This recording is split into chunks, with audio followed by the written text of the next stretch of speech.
तो आज कानपुर में प्रधानमंत्री नरेंद्र मोदी ने हुंकार भरा और साथ ही जौनपुर में कांग्रेस उपाध्यक्ष राहुल गांधी, प्रधानमंत्री नरेंद्र मोदी और राहुल वर्सेस कहीं पर परिवर्तन रैली देखी गई तो कहीं जन आक्रोश। अब इसी मुद्दे पर हम पूरे बहस करेंगे, आखिरकार गरीब किसके हैं। हमारे साथ तमाम मेहमान जुड़े हैं। सबसे पहले हम आपका परिचय करा देते हैं। हमारे प्रधान संपादक अमिताभ अग्निहोत्री और डॉक्टर अरशद आबिद नेता सपा और डॉक्टर सरजीत सिंह नेता बीजेपी जुड़े हैं। तो पहला सवाल अमिताभ सर आपसे कि सर साल 2017 में विधानसभा चुनाव है, चुनाव से पहले कहीं परिवर्तन रैली हो रही है तो कहीं जन आक्रोश रैली हो रही है, तो लगातार रैलियों का दौर जारी है। लेकिन आज सवाल ये उठता है कि जनता किससे गुहार लगाए। सब सरकार बड़े बड़े दावे करती है, प्रधानमंत्री नरेंद्र मोदी कहते हैं कि हम जनता के लिए काम करना चाहते हैं, लेकिन उधर कांग्रेस उपाध्यक्ष राहुल गांधी कहते हैं कि जनता के लिए सरकार काम नहीं कर रही, गरीब परेशान है, किसान परेशान। तो सवाल सर हम आपसे समझना चाहेंगे कि आखिर इस देश की सियासत में चल क्या रहा है।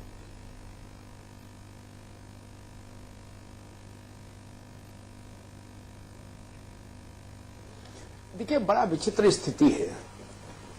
इस मुल्क में जितनी भी राजनीतिक पार्टियां हैं जी, सब ये दावा करती हैं कि वो गरीबों के लिए ही काम कर रही हैं, किसानों के लिए काम कर रही हैं, मजलूमों के लिए काम कर रही हैं, वंचितों के लिए काम कर रही हैं, दलितों के लिए काम कर रही हैं। बड़ा सवाल ये कि अगर 70 साल से लगातार सरकारें इन्हीं के लिए काम कर रही थी तो अब तक तो हिंदुस्तान में ये भूख मिट जानी चाहिए थी, अशिक्षा मिट जानी चाहिए थी, बेरोजगारी खत्म हो जानी चाहिए थी। अब जो सबसे बड़ा मुद्दा था इस वक्त का हिंदुस्तान का, नोटबंदी, अब उस पर खेलबंदी हो गई। भारतीय जनता पार्टी ने अपने फोकस को शिफ्ट किया और उसने कहा कि ये नोटबंदी गरीबों के बेहतरी के लिए की है हमने, और जो वर्ग गरीबों का शोषण करता था जी, उसको हमने गरीबों की चौखट पे लाके खड़ा कर दिया। ये कुछ वैसी बात है जो 70 के दशक में इंदिरा जी कहा करती थी। इंदिरा जी का बड़ा प्रसिद्ध नारा था कि मैं कहती हूं गरीबी हटाओ, ये कहते हैं इंदिरा हटाओ, विपक्षियों के लिए वो कहती थी जी। इसी के समानांतर कांग्रेस के उपाध्यक्ष राहुल गांधी इसी उत्तर प्रदेश में आकर कहते हैं कि केवल 1% लोगों के पास काला धन था, 99% गरीब आदमी को, मध्यम वर्ग के आदमी को सजा क्यों दी गई जी। राहुल गांधी का आरोप कि मोदी जी का मंत्र है गरीब से खींचो अमीर को सींचो जी, यानी कांग्रेस ने भी अपना क्लेम ठोक दिया कि हम भी गरीबों के लिए। समाजवादी पार्टी ने कही दिया, आज मुख्यमंत्री जी ने फिर दोहरा दिया कि हमारा काम बोलता है, बाकी जुमलेबाज का है लोग। तो मूल प्रश्न जो खड़ा होता है आकर,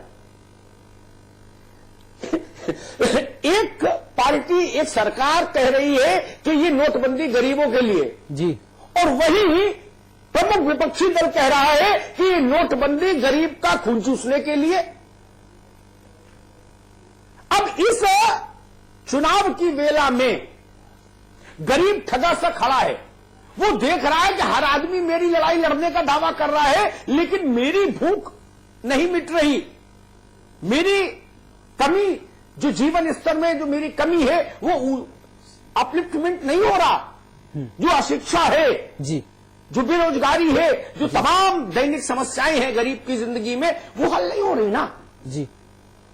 इस नोटबंदी का तब तक गरीब को कोई बहुत लाभ नहीं मिल सकता जब तक उसकी बुनियादी जिंदगी में इससे कोई लाभ नहीं दिखे, चाहे मोदी जी कुछ दावा करें और चाहे राहुल जी कुछ दावा करें जी। मेरा मानना है ये। अब्बास साहब, ठीक बात है ना जी सर।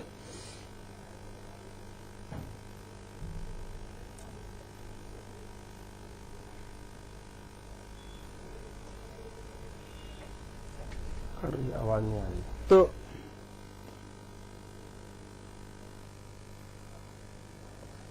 अब्बास साहब, क्या आपको आवाज मिल पा रही है? अब चली गई। तो अमिताभ जी की आवाज नहीं। अब्बास साहब, क्या आपको आवाज मिल पा रही है? सवाल साफ अब्बास साहब सीधा सा है कि आखिरकार जनता किसकी है? जी मिल रही है।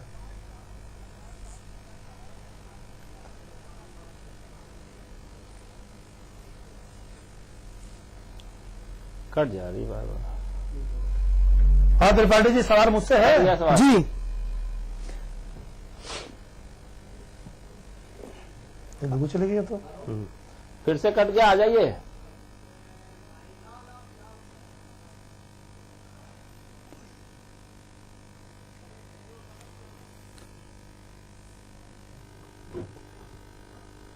तो सर सवाल ये उठता है कि आज प्रधानमंत्री नरेंद्र मोदी ने एक बार फिर कानपुर से एक जनता को संदेश देने की कोशिश की है कि हम आपके साथ हैं। तो चलिए अरशद आवी जी से सवाल पूछते हैं कि सर सवाल ये उठता है कि प्रधानमंत्री नरेंद्र मोदी ने आज कानपुर में रैली किया। रैली के दौरान उन्होंने कहा कि जनता के हम साथ हैं, हम काम करना चाहते हैं लेकिन विपक्ष हमें काम नहीं करने दे रहा है, इसी वजह से हम संसद में न बोलकर हम बाहर रैलियों में बोलते हैं।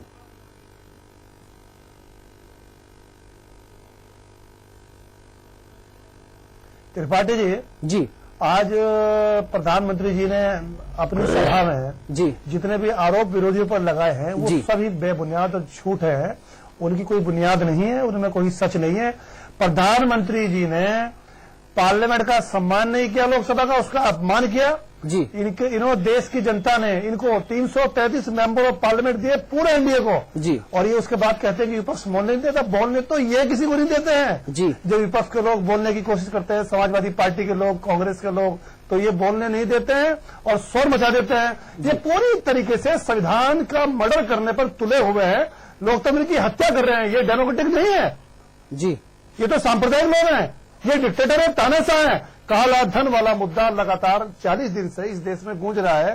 शायद भाजपा के लोगों को पता होना चाहिए कि काला धन को लेकर समाजवादी पार्टी ने बड़े बड़े आंदोलन किए। अगर आप लोकसभा और राज्यसभा की कार्रवाई निकलवाकर देखें तो आप देखें कि समाजवादी पार्टी के नेताओं ने लोकसभा और राज्यसभा में इस मुद्दे को लेकर बार बार बहस की उठाया जी। लेकिन 3 साल पहले इन लोगों ने हमारे इस मुद्दे को हथिया दिया और जनता इन्होंने प्रदेश में देश में दंगा फसाद कराकर कत्लेआम कराकर धार्मिक बुनियाद के आधार पर, धर्म विशेष के आधार पर अपनी सरकार बना ली, झूठे जुमलेबाजी के आधार पर, झूठी बातें, झूठी घोषणाएं करके।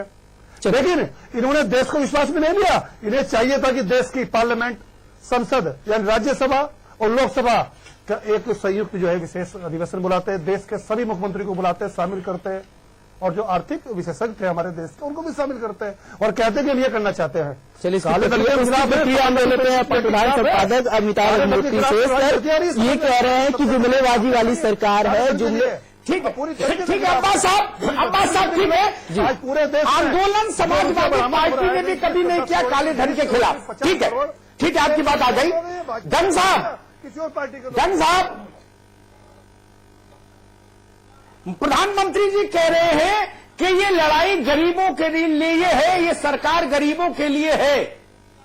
और राहुल गांधी ये पूछ रहे हैं कि अगर ये सरकार गरीबों के लिए थी, अगर ये लड़ाई गरीबों के लिए थी तो विजय माल्या का 1200 करोड़ रुपया राइट ऑफ क्यों कर दिया गया लोन का? धन साहब,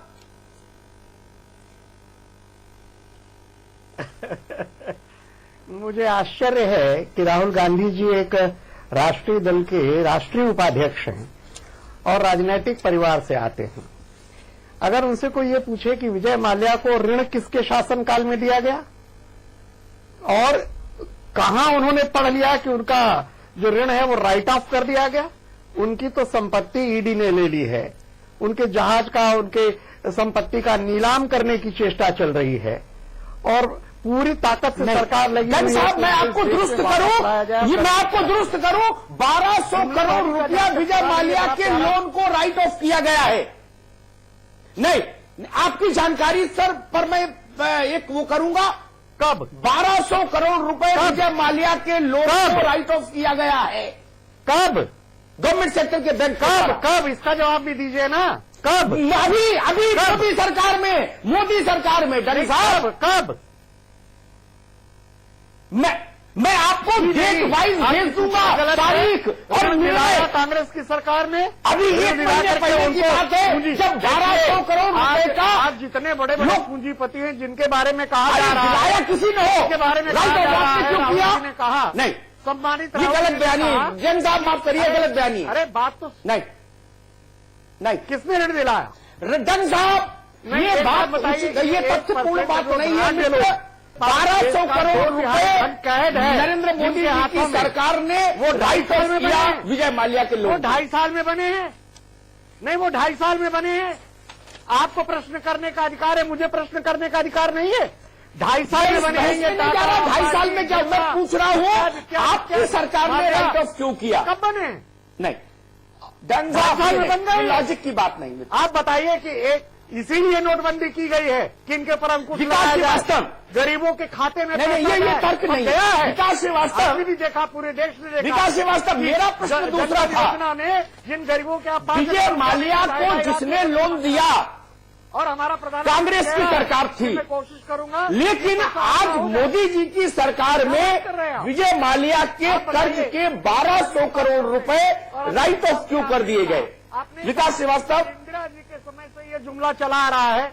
मैं कहती हूँ गरीबी हटाओ और वो कहते हैं इंदिरा हटाओ, आप ही चुने। राहुल जी का जो तो इतना बड़ा स्टेटमेंट आया, जुमलेबाज जिसके खानदान ने ही जुमलेबाजी की, वो जुमलेबाज है कि हम जुमलेबाज हैं? हमने तो मजबूती के साथ सेठों का ब्लैक मनी पर नियंत्रण करने के लिए मजबूती के साथ नोटबंदी की है।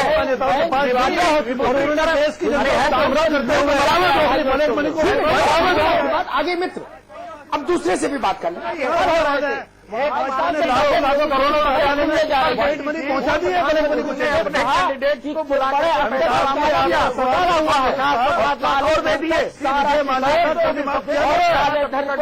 पूरी तरीके से क्या बात कर रहे हैं आप? सरकार लोगों के होते हो गए, इसीलिए ये संसद से ये छोटे हो गए हैं लोगों के हाथ से बातों में। सब लोग बोलेंगे तो आवाज नहीं आएगी किसी की।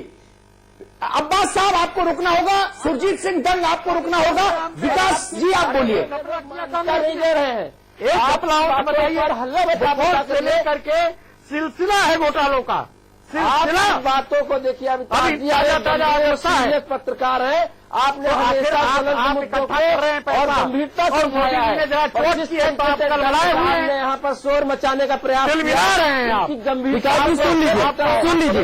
रजिस्टर होकर आज ये सरकार आपका नंबर आएगा, सरजीत जी, विकास जी को एक बार सुन लीजिए, आप उनको बोलने दीजिए। आपकी बात को झूठा साबित करने में लगे हुए हैं, देश को गुमराह करने की बात कर रहे हैं।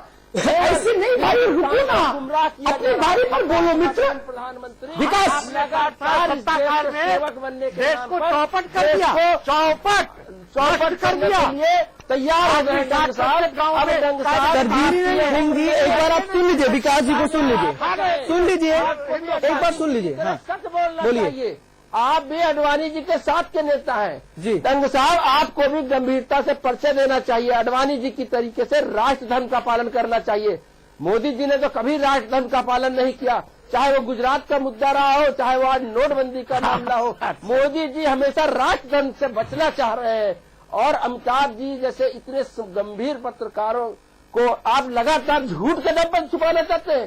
देश की आंखों में विकास आपकी बात आ गई, विकास आपकी बात आ गई, विकास आपकी बात आ गई, आपकी बात भी आ गई। अमिताभ जी शर्म आनी चाहिए। अरशद आबिद, विकास जी आपकी बात आ गई मित्र। अरशद आबिद, गरीब आदमी एक सवाल जरूर पूछता है थैंक यू सर। कि कई लाख करोड़ रुपया इस देश में 85 लोगों के पास उधार के रूप में पड़ा है जो बैंकों का ले गए, और गरीब आदमी एटा का हो, चाहे इटावा का हो, चाहे मोहम्मदाबाद का हो, चाहे खिमसेपुर का हो, चाहे बदायूं का हो, वो 1000 रुपया 2000 रुपया भी न लौटाए तो उसको फांसी लगानी पड़े। आज हिंदुस्तान में सबसे बड़ा सवाल ही ये है कि जो लाखों करोड़ खा गए उन पर कुछ नहीं और ननकों के गले में फांसी डाले घूम रहे हो। आबिद साहब,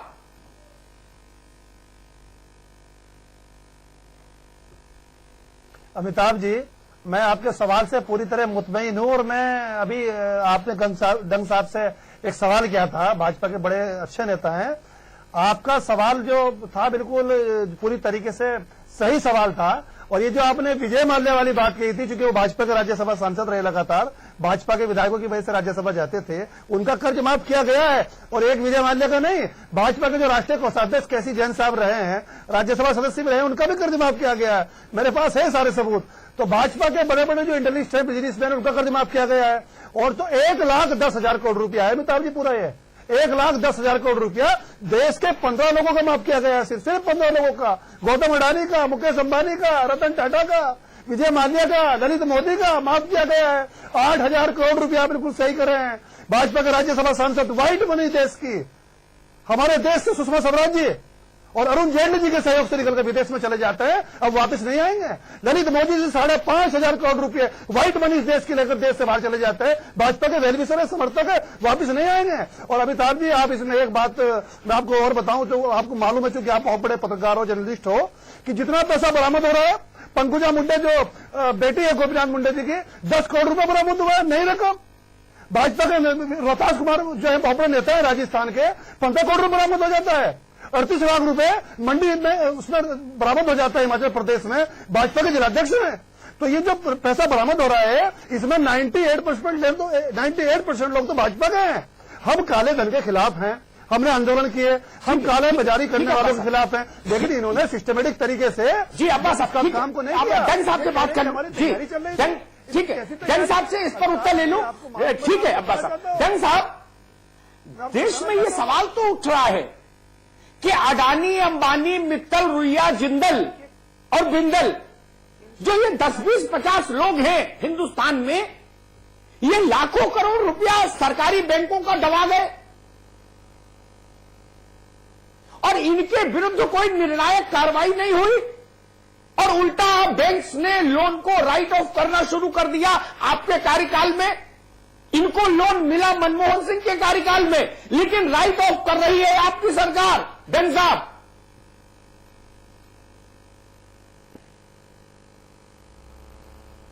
मैं आपने बिल्कुल सही कहा। ये बताइए कि इनको ऋण देना प्रारंभ में किस आधार पर ऋण दिया गया था?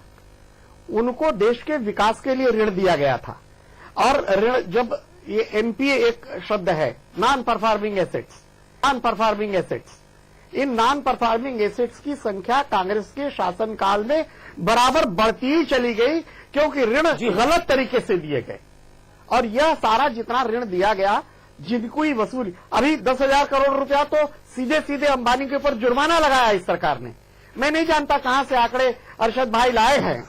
अगर मैं इनकी बात एक बार मान भी लूं, मैं क्या पूछ रहा हूं जन साहब, मैं क्या पूछ रहा हूं, आप राइट ऑफ क्यों कर रहे हो?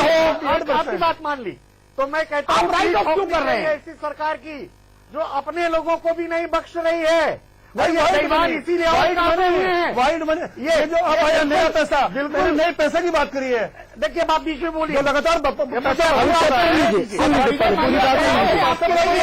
98% पैसा बरामद हो रहा है। भाई अब कहने तो दीजिए। जो सरकार, अगर कोई बेईमान है, उसके पर कौन सा ब्रांड लगा है? वो कांग्रेस का है, सपा का है, बसपा है, निर्दल है, भाजपा है, शिवसेना है, कोई है। जिसके यहां इस प्रकार का पैसा है वो बरामद भी होगी और उसके ऊपर जो कार्रवाई होनी चाहिए वो भी होगी। यह तो सुशासन का प्रतीक है। ये अरशद साहब समझिए, इसको कह रहे हैं कांग्रेस के लोग को कि भारत का करोड़ों पैसा विदेश भिजवा दे रहे थे। आप ये बताइए, अगस्ता कांड भी क्या हुआ? ये बताइए कि कहां से पैसा आया है नया? लोगों के पास आप सब रुकिए, मुझे विकास श्रीवास्तव से बात करनी है। रुकिए जन साहब भी, आप भी रुकिए। विकास श्रीवास्तव, मेरा सवाल, काला सफेद पर बहस होती रहेगी, लेकिन जो 100 लोग मर गए गरीब लाइन में, उनके लिए हमारी आंख कब नम होगी? विकास श्रीवास्तव,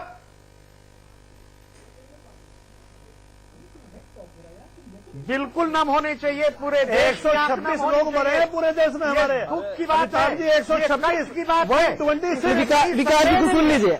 मगर सवाल ये है कि कभी कभी देश हित में इस प्रकार के कठोर कदम लेने पड़ते हैं, और आज यह उनका बलिदान व्यर्थ चले जाए गरीबों के घर पैसा पहुंचे। सरजीत सिंह जी, आप विकास जी को सुन लीजिए, एक मिनट सुन लीजिए, उनको बोलने दीजिए। गरीबों को आप वोट दे रहे हो और इसका धन साहब, विकास जी को सुन लीजिए, बोलने दीजिए। स्वाभाविक है कि इसमें देर लगे। सुरजीत सिंह जी, आप सीनियर आदमी हैं, आपसे ये उम्मीद नहीं, तो विकास सिंह को बोलने दीजिए जी। अनाचार करने वाले, बलात्कार किया उनके साथ, उनकी भावनाओं के साथ, उनके नाम पर चुनाव जीतते रहे, जातिवाद इन्होंने फैलाया, सांप्रदायिकता इन्होंने फैलाई। धन साहब जी, एक बात सुन लीजिए, विकास जी को सुन लीजिए, कश्मीर की समस्या उनको इन्होंने बोलने उठाई। दीजिए। और आज आप बड़े पाक और साफों के कह रहे हैं। और अभी तो आप देखिएगा ना, एक तो बोलिए विकास जी, बोलिए, जीजा जी कुछ का कह रहे हैं आप। सामने फंसा हुआ है। अरे डंग साहब, इसकी रिपोर्ट अभी प्रकाशित नहीं हो रही है, पहले सामने आने दीजिए। ये सारे पाप इनके सामने आएंगे, ये बोल नहीं पाएंगे। देखिए, एक बात तो सही हो जा रही है अमिताभ जी कि मोदी जी चाहते हैं कि एक उम्र के बाद राजनीति में रिटायरमेंट होना चाहिए। कुछ तो हमें लग रहा है भाजपा में तो ऐसी संख्या जरूर है, क्योंकि सत्ता ज्यादा साल रहती नहीं है, 2.5 साल में ही बौखलाहट आ जाती है, चेहरे उजागर हो जाते हैं, सत्ता का प्राप्ति पाने के बाद बौखलाहट बढ़ जाती है।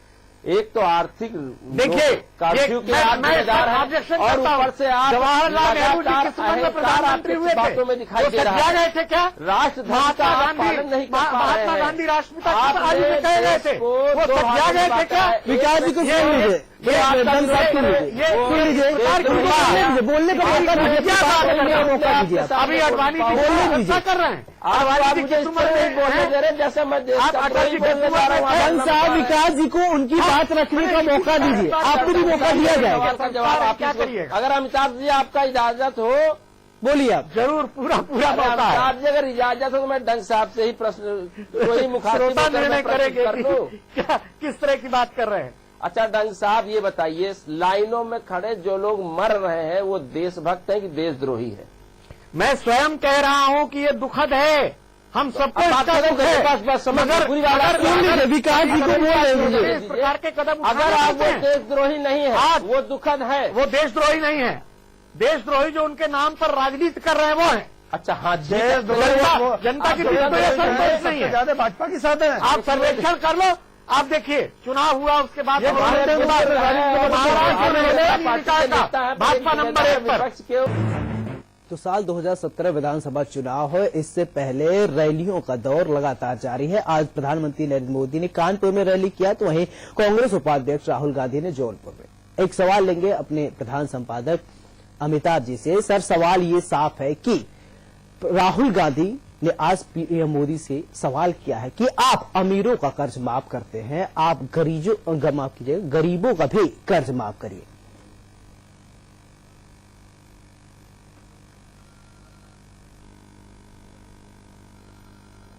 जी बिल्कुल ठीक बात है सौरभ। और मैं अपने मित्र और भारतीय जनता पार्टी के उत्तर प्रदेश के वरिष्ठ नेता डंग साहब से एक सीधा सवाल पूछूंगा। राहुल जी ने क्या कहा, उसमें चलो राजनीति भी हो सकती है, लेकिन अमिताभ अग्निहोत्री तो राजनीति कर नहीं रहे। एक सवाल जो देश में हर आदमी पूछ रहा है, पार्टियों से हटके, वो सवाल ये डंग साहब, क्या भारतीय जनता पार्टी या केंद्र की सरकार आज हिंदुस्तान को यह बताने की स्थिति में है कि फला तारीख से बैंक में काउंटर पर से आप जितना पैसा चाहें उतना निकाल पाएंगे बिना किंतु परंतु के? क्या सीधे सपाट सरकार यह बताने की स्थिति में है डंग साहब?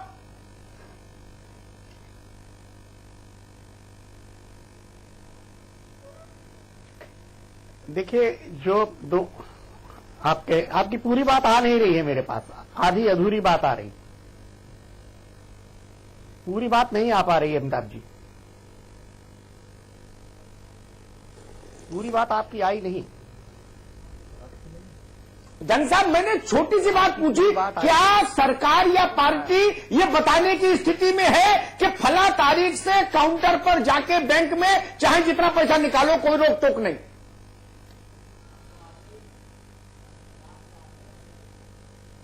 नहीं, वो देखिए ऐसा है, अभी कितना पैसा निकालने की बात भी यह विवादास्पद होगा, क्योंकि किस प्रकार से लोगों ने जो उनका काला धन था उसको सफेद करने की चेष्टा बैंकों के माध्यम से की है।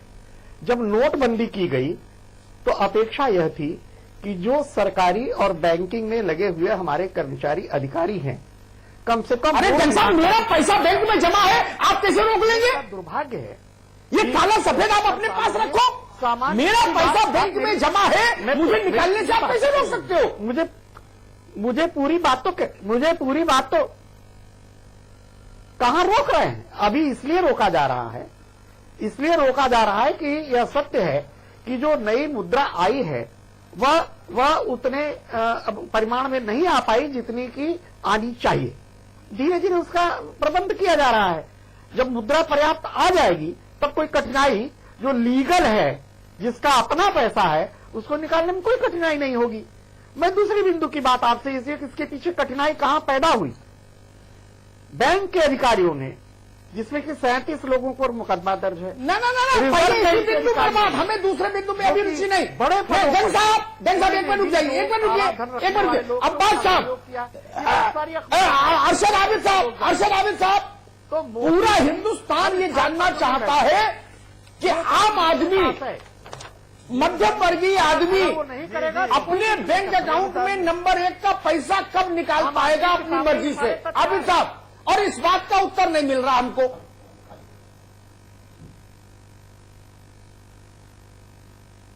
मैं तो उत्तर दे रहा हूं अमिताभ जी, जिस दिन मुद्रा आ जाएगी, ये सवाल काफी जो आपने प्रयास मुझसे किया है, है, क्या कठिनाई है? ये सवाल का आपका जवाब नंबर 1 का पैसा निकालने में भाजपा न पहले के कठिनाई सुन लीजिए। लेकिन मैं 2-3 बातें आपसे कहूंगा अमिताभ जी। विमुद्रीकरण होने से अमिताभ बदला जी, है, नई करेंसी आई इनकी है। सरकार की, अमिताभ जी अरे भाई, आपकी आप बड़े जल्दी कब तक आ जाएगी मुद्रा, ये तो बताओ ना। कहते हो। यही तो पूछ रहे हैं, कब तक मुद्रा आ जाएगी पर्याप्त? जी अमिताभ जी, ये जी अमिताभ जी, इस अब सवाल का रिजर्व जवाब, बैंक का इस सवाल का जवाब भाजपा के गवर्नर नेताओं तो को नहीं नहीं हूं कि आपको देना बता दूं। भाजपा मगर के प्रयत्न नेताओं किया को जा रहा है, लेकिन ये नहीं दे पा रहे हैं। शीघ्र से शीघ्र यह जनता की कठिनाई दूर हो जाए। अमिताभ सीधी जी, सी बात है। अमिताभ जी, ये आपके सवाल का जवाब नहीं दे पाएंगे और प्रधानमंत्री जवाब दे रहा हूं। आपके जी, सवाल का अगर जवाब आप नहीं दे करें, पाएंगे। अमिताभ जी, चाहिए वो कहनी पड़ेगी। अमिताभ जी, मैं 2 बातें यहां पर कहूंगा। जी, इनकी सरकार किस तरह फेल हो गई, ये किस तरह देश को तबाह करने पर लगे हैं, आप सुन लीजिए। नोटबंदी इस देश में कोई पहली बार नहीं हुई। आजादी की संध्या से पूर्व 1946 में इस देश में नोटबंदी हुई, जब 10,000 रुपए का नोट बंद किया गया। 1954 में नोटबंदी हुई, जब 1,000 रुपए का और 500 रुपए का नोट बंद किया गया, 100 रुपए का नोट। 1978 में नोटबंदी हुई, और तब लैपटॉप नहीं था, मोबाइल नहीं था, टीवी नहीं था, चैनल नहीं था, लेकिन कोई लाइन देश में नहीं लगी, कोई सगाई नहीं टूटी, कोई शादी नहीं रुकी, और किसी का भी अंतिम संस्कार रुका नहीं 6-6 घंटे। और अब ये कहते हैं कि हमने तैयारी कर ली थी, हमारी सरकार ने पूरा सिस्टम में से उतार दिया था। इनकी तैयारी कैसे थी कि 1946, 1954, 1978 में कोई लाइन देश में नहीं लगती है, कोई बच्चा बिना इलाज के नहीं मरता है, कोई बुजुर्ग महिला दम नहीं तोड़ती है। अब 126 लोग इनकी लापरवाही की वजह से और इनकी सरकार के फेल होने की वजह से मारे जा चुके हैं। ये कहते हैं कि हमने तैयारी की थी। क्या तैयारी थी इनकी? ये देश की जनता को जवाब दे। और अमिताभ जी, ये 126 लोग मारे गए हैं। हम मांग करते हैं, समाजवादी पार्टी मांग करती है कि भाजपा पूरे देश की जनता से माफी मांगे, देश के प्रधानमंत्री माफी मांगे, देश की जनता से वित्त मंत्री माफी मांगे, पूरे भाजपा माफी मांगे, और 126 लोगों को शहीदों का दर्जा दे और 50-50 लाख का मुआवजा दे। हमारी सरकार ने किया है उत्तर प्रदेश में। ठीक है, अभी लोग नोटबंदी से मरे हैं। आपकी बात आई। विकास श्रीवास्तव, मेरा सवाल फिर वही के साथी हैं। क्या तुगलकी इस देश को ये जानने का हक नहीं है कर दिया कि इस देश का जो बैंक खाता धारक है वो अपनी मर्जी से पैसा कब निकाल पाएगा? विकास श्रीवास्तव, क्या इस देश के खाता धारकों का ये मौलिक अधिकार नहीं है देखिए भारत कि वो बैंक में अपनी मर्जी से रकम तय करके निकाल पाए?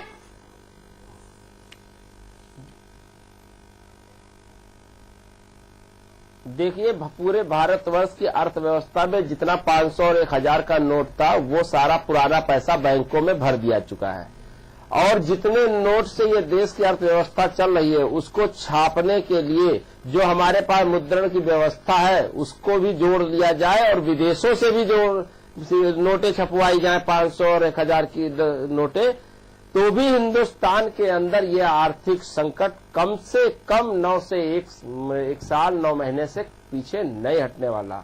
ये केवल गुमराह कर रहे हैं नरेंद्र मोदी जी। और अब वो कैशलेस भारत को, कैशलेस इकोनॉमिक की बात करने लगे, इस पे भी वो पीठ थपथपाने लगे, इस पे भी वो मुद्दा बनाने लगे, उस पर भी वो राजनीति खेलने लगे। ये केवल आंख में धूल झोंक चुके थे, अब ये हिंदुस्तान की आंख में मिर्चा झोंकने का काम कर रहे हैं और हिंदुस्तान को केवल मरने के लिए मजदूरों और किसानों को मजबूर कर रहे हैं। इस देश में आरसद जी पूछ रहे हैं मुआवजा मिलना चाहिए, किसको किसको मुआवजा देंगे?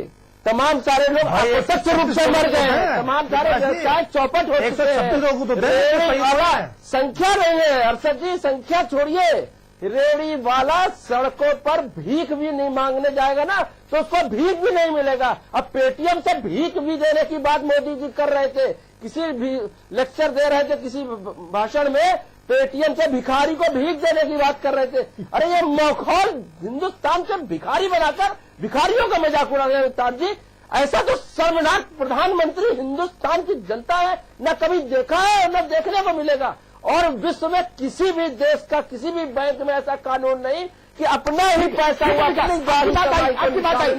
ठीक है विकास, रुकिए जंग साहब जब हम, ठीक है विकास आपकी बात आ गई मित्र। जंग साहब आप तो पढ़े लिखे नेता हैं, काबिल आदमी हैं, धैर्य से मेरी बात सुनना फिर जवाब देना। जब हम बैंक में खाता खोलते हैं तो हमारे और बैंक के बीच में एक करार होता है, लीगल एग्रीमेंट होता है कि हम जब अपना चेक प्रोड्यूस करेंगे बैंक हमको वो उल्लिखित राशि देने के लिए बाध्य है। कानूनी तौर पर हम लिख रहे हैं 24,000, बैंक दे रही 4,000। भाई क्यों? नोटबंदी के 42वें दिन भी अगर 4,000 और 2,000 रुपया बैंक से मिलेगा तो आपकी बात पर देश कैसे भरोसा करे कि 9 दिन के भीतर जब 50 दिन पूरे होंगे सब कुछ अच्छा हो जाएगा? डन साहब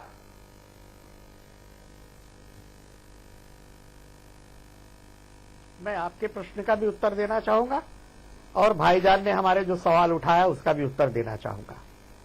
देखिए यह बिल्कुल कटु तथ्य है, इसको न कोई स्वीकार करे तो गलत होगा कि जितनी विमुद्रीकरण के बाद जो नई मुद्रा चाहिए थी उसका परिमाण अभी पर्याप्त नहीं है। ये कठिनाई जनता के सामने है और इसको स्वीकार करना बिल्कुल उचित होगा और यही सत्य है। 2 बार 3 बार और विमुद्रीकरण की चर्चा इन्होंने की। उस विमुद्रीकरण को इसी तरह से किया गया था कि ब्लैक मनी और बढ़े। पिछले 60-65 साल में जबकि कांग्रेस का और हमारा भी मिला जुला शासन कुछ देर के लिए रहा और पार्टियों का भी रहा, मगर ब्लैक मनी का जो बढ़ना था वो किसी तरह कम नहीं हुआ। आज जो लोग चिल्ला चिल्ला के कहते हैं साहब सारा देश का पैसा विदेश चला गया है, वो किसका शासन था? कौन नौकरशाह उनके अंदर पल रहे थे? कौन से नेता थे जिन्होंने कि नंबर 2 का पैसा बनाया? वो कौन लोग थे जो पैसा लेकर के करोड़ों रुपया लेकर के टिकट बांट रहे थे? वो कौन लोग थे जो करोड़ों रुपया खर्च करके रैली करते थे? आखिर यह परंपरा जो बनी है वो 2.5 साल में नहीं बनी है। यह सारा का सारा पाप जो 60 साल 65 साल कांग्रेस ने शासन किया, उस पाप को धोने में समय लगेगा। उसमें जनता को कष्ट हो रहा है, इसमें कहीं संदेह नहीं है, मगर जिस दिन ये पाप धुलना जंग साहब इसमें अटल जी के 6 साल भी शामिल हैं पाप में। जंग साहब इस पाप में अटल जी के 6 साल भी शामिल हैं जिसकी उपेक्षा की 65 साल तक होती रही है, हैं? क्या आपकी आवाज साफ नहीं आई? जंग साहब इस 65 साल में अटल जी के 6 साल भी शामिल है पाप करने में। होंगे। अरे इस पाप काल में अटल जी के 6 साल भी शामिल है क्या? होंगे। वो भी पाप कर रहे हैं अटल जी की सरकार वाले भी। जो हैं उनको नंगा करना चाहिए, जो हैं उनको सजा देनी चाहिए, इसमें क्या कठिनाई है?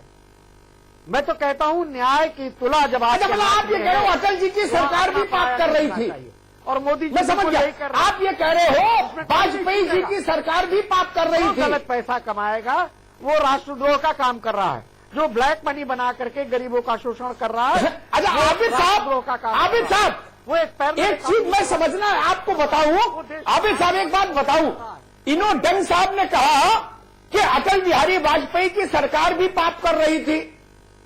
अटल बिहारी वाजपेयी की सरकार में रविशंकर प्रसाद मंत्री थे, अरुण जेटली मंत्री थे, सुषमा स्वराज मंत्री थी, राजनाथ सिंह मंत्री थे, अनंत कुमार मंत्री थे। यानी मोदी सरकार के आधा दर्जन से ज्यादा लोग तो अटल जी की सरकार में भी मंत्री थे, आबिद साहब।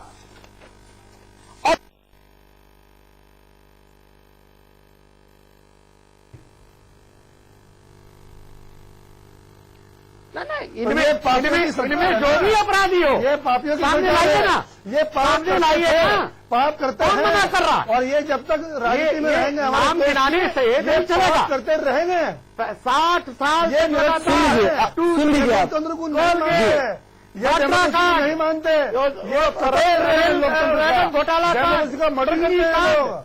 ये सब पार्टी के बड़े नेता आडवाणी जी दो अपराधी घोटाले में फंस गए भारतीय थे। जनता पार्टी ये सरबजीत सिंह जी आप सुन लीजिए, आबिद साहब को सुन लीजिए, पहले उनको बोलने दीजिए। बंगारू और ये करेंगे मोदी। खुलेआम कैमरे के सामने पकड़े गए हैं।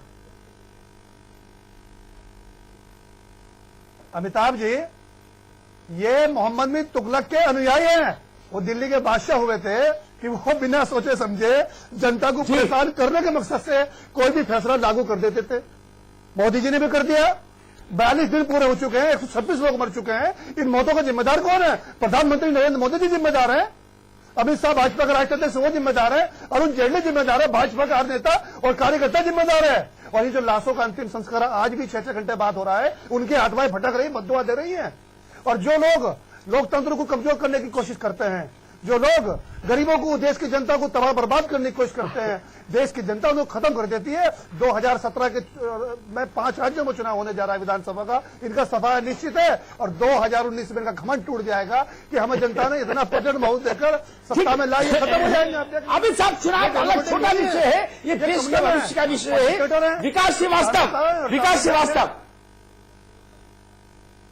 भाजपा आज ये कह रही है कि मोदी जी की सरकार से पहले जो सरकारें रही वो पाप कर्म में लीन रही। इसमें मुरारजी भाई की 2.5 साल की सरकार भी शामिल है, जिसमें जनसंघ खुद शामिल था, और वाजपेयी जी की 6 साल की सरकार भी शामिल है, जिसमें आज के आधा दर्जन मंत्री थे। विकास जी,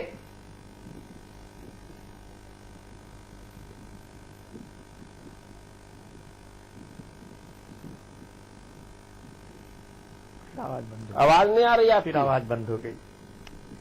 अमिताभ जी आपकी आवाज नहीं आ रही, रिपीट करना पड़ेगा क्वेश्चन। भाई नहीं आ रही अमिताभ जी आपकी आवाज। विकास जी, मैंने कहा, डंग साहब ने अभी कहा कि अभी तक जो भी सरकारें रही वो पाप कर्म में लीन रही। उसमें वाजपेयी जी की सरकार भी शामिल है, और वाजपेयी जी की सरकार में 6 मंत्री ऐसे हैं उनकी सरकार के जो इस सरकार में भी मंत्री हैं।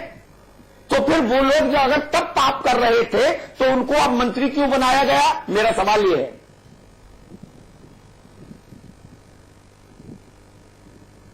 विकास जी, आपको आवाज मिल पा रही है? कुछ हद तक तो आप सही कह रहे हैं, अटल जी की सरकार में भी कुछ अब मिल गई।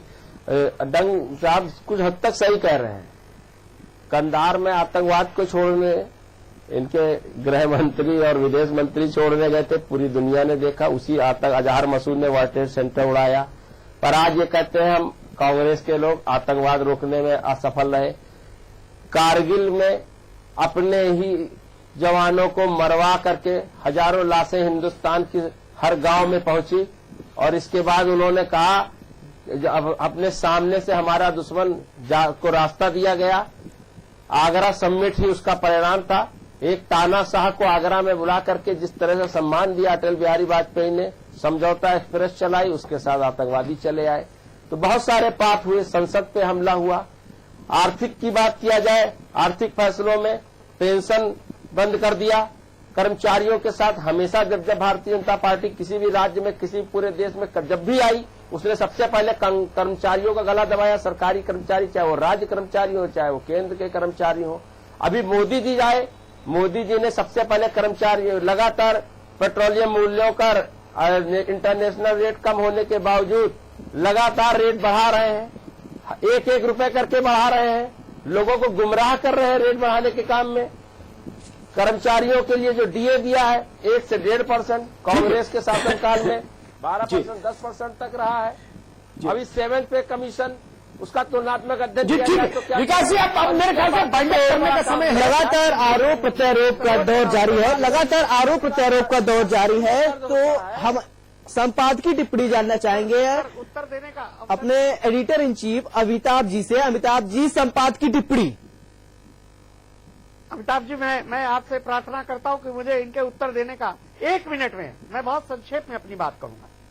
देखिए, पूरी बहस में एक दूसरे पर कीचड़ उछालने का काम हुआ। जी हर पार्टी ने एक दूसरे को दोषी ठहराया। जी मैंने देश की ओर से 2 सवाल पूछे थे जिनका उत्तर नहीं आया 1 घंटे की बहस में। जी। मुझे खेद है। पहला सवाल था कि क्या हिंदुस्तान का हर आदमी चोर है? क्या हिंदुस्तान का हर आदमी बेईमान है? क्या हिंदुस्तान का हर आदमी काला धन के धंधे में लिप्त है? मैं मानता हूं नहीं। ये सच है, ये 1% लोगों का किया धरा है। 99% हिंदुस्तान ईमानदार है। और मैंने पूछा था भारतीय जनता पार्टी के नेता से कि आप कोई आकलन दे सकते हो कि इस देश के आम आदमी को बैंक की पर्ची पर अपना मनचाहा पैसा कब मिल जाएगा? जी 42 दिन हो गए, कब तक इंतजार होगा? आपका अनंत काल तक इंतजार करें? कोई समय बताओगे? कोई सीमा तय होगी देश में? जी यह देश की 1.25 अरब की जनसंख्या अनंत काल तक इंतजार करे और यही उत्तर सुने कि जब छपेंगे तो आ जाएंगे? नहीं ना। मेरे घर में पैसे की जरूरत आज है और आप कह रहे हो जब छपेंगे तब आएंगे। मेरा नंबर 1 का पैसा, ये मौलिक अधिकारों का हनन है। किसी भी लोकतांत्रिक समाज में ये प्रक्रिया बहुत दिन तक नहीं चलनी चाहिए। बिल्कुल। आपातकालीन उपाय एक सीमा तक ठीक रखते हैं। ये आपातकालीन उपाय कब तक चलेंगे? 1.25 अरब लोगों को आप कब तक कहोगे कि देशभक्ति के नाम पर कुर्बानी दो? जी कोई तारीख तय करिए, बताइए हिंदुस्तान को कि इस तारीख के बाद बैंक के दरवाजे पहले की तरह खुल जाएंगे। ये बैंक के बाबू, ये सीबीआई के अधिकारी हो गए। हमारा पैसा हम जमा करने जाएं तो पूछताछ होगी, निकालने जाएं तो मैनेजर सिर पर खड़ा हो जाएगा, मेरी गर्दन दबाएगा। ये क्या तरीका है भाई? ये बैंकिंग व्यवस्था कहां लाके खड़ी हो गई? ये स्वीकार्य नहीं हो सकता मुल्क को। हफ्ता 10 दिन, 15 दिन, 20 दिन, 25 दिन, 40 दिन, 42 दिन हो गए। जी एक समय सीमा आपने दी थी, भारत के प्रधानमंत्री ने दी थी। इस देश ने उस समय सीमा का सम्मान किया है। लेकिन 28 तारीख को वो समय सीमा खत्म हो रही है मित्र। तब क्या करोगे? 29 तारीख की सुबह 50 दिन पूरे हो जाएंगे। इस देश के लोग आपसे सवाल करेंगे, जंग साहब फिर सवाल करेंगे 29 की सुबह कि 50 दिन हो लिए, मेरा 10,000 रुपए का चेक नहीं भुना। ये स्थिति अच्छी नहीं है। 1%, 2% लोग काले कारोबारी हैं। उनको पकड़ने के लिए आप पूरी जनता को सजा देंगे क्या? ये बैंक के अधिकारी तानाशाह हो जाएंगे? बैंकों में इमरजेंसी लग जाएगी क्या? नहीं। इस बात को समझिए। और मैं आपको बता रहा हूं, उत्तर प्रदेश के गांव में, कस्बों में हिंसा हो रही है बैंकों के बाहर। जज साहब, ये आपको चुनाव में भी नुकसान हो जाएगा, ये ध्यान रखिएगा। जो बैंकों, आज इलाहाबाद में क्या हुआ, बैंक ऑफ बड़ौदा के बाहर पत्थर मार मार के एक का सर फोड़ दिया गया लाइन में लगने के चक्कर में। जी पता है आपको? पता है ना? लखीमपुर खीरी में एक बुजुर्ग मर गया लाइन में, पता है ना? आपको चुनाव लड़ने जाना है फरवरी में। जंग साहब, फरवरी बहुत दूर नहीं है। ये हालात नहीं सुधरे तो भारतीय जनता पार्टी के लिए मुश्किल समय आएगा, ऐसा मैं मानता हूं। बहुत बहुत धन्यवाद। तो ये जय हमारा विश्वास है देश की चलिए, जनता को। जनता तमाम मेहमान हमसे जुड़े आज के मुद्दे में। अमिताभ जी आपका बहुत बहुत धन्यवाद। विकास श्रीवास्तव नेता कांग्रेस आपका भी बहुत बहुत धन्यवाद। डॉक्टर सरजीत सिंह डंग नेता बीजेपी आपका भी शुक्रिया। और आबिद साहब नेता सपा आपका बहुत बहुत शुक्रिया। तो आपको बता दें कि लगातार आरोप प्रत्यारोप का दौर जारी है।